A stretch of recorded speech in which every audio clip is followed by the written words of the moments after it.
Ce lundi, coup d'envoi du sommet Africa Forward à Nairobi, la capitale du Kenya. Sommet qui dure jusque demain et où dirigeants et chefs d'entreprise venus de France et du continent se donnent rendez-vous avec un objectif: développer de nouveaux partenariats économiques et attirer les investisseurs. Et bien entendu, les équipes de TV5 Monde sont sur place pour vous faire vivre cet événement. L'une de nos envoyées spéciales, Demet Korkmaz, est justement partie à la rencontre de ces investisseurs français qui souhaitent créer des ponts avec le continent africain.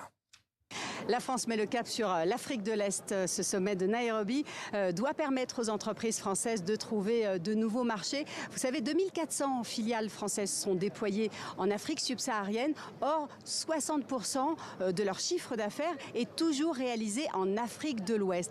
Or, ces entreprises, elles perdent des parts de marché. Plus que 3% de parts de marché, ce qui les place en 8e position.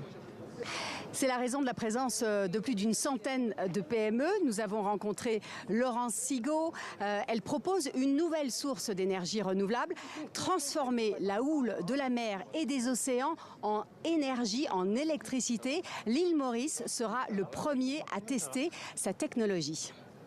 Quand on a cette ferme houlomotrice qui est installée offshore, il faut ramener l'électricité à terre. L'avantage qu'on a avec nos technologies par rapport à une ferme éolienne, c'est qu'on peut s'installer proche des côtes et donc ça permet de réduire les capex associés à l'export d'électricité, puisqu'on va être à moins d'1 kilomètre des côtes par exemple.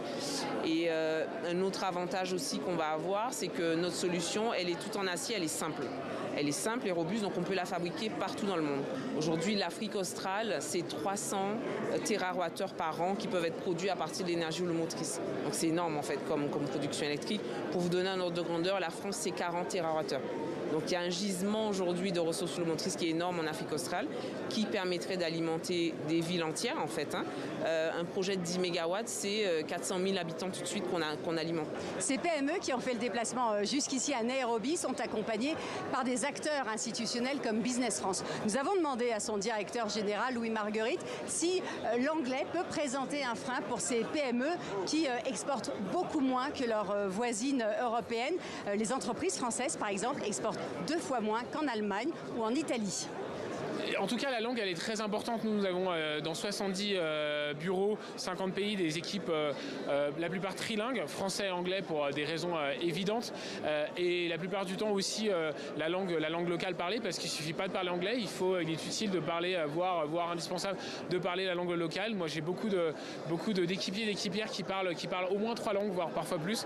Effectivement, ici, personne ne considère la langue comme une barrière. La France est aussi perçue ici en Afrique anglophone comme une nouvelle terre d'opportunités et d'affaires. C'est du moins ce que pense cette avocate nigériane qui représente une alliance de juristes. Son métier est précisément d'accompagner les investisseurs dans leurs démarches légales et administratives. C'est une alliance qui est présente dans une quinzaine de pays en Afrique. Mais nous sommes amis, ce n'est même pas une question. Ce qui nous unit est tellement plus important que ce qui nous sépare. Je le répète, nous sommes amis et il y a de l'espace pour toutes sortes de collaborations.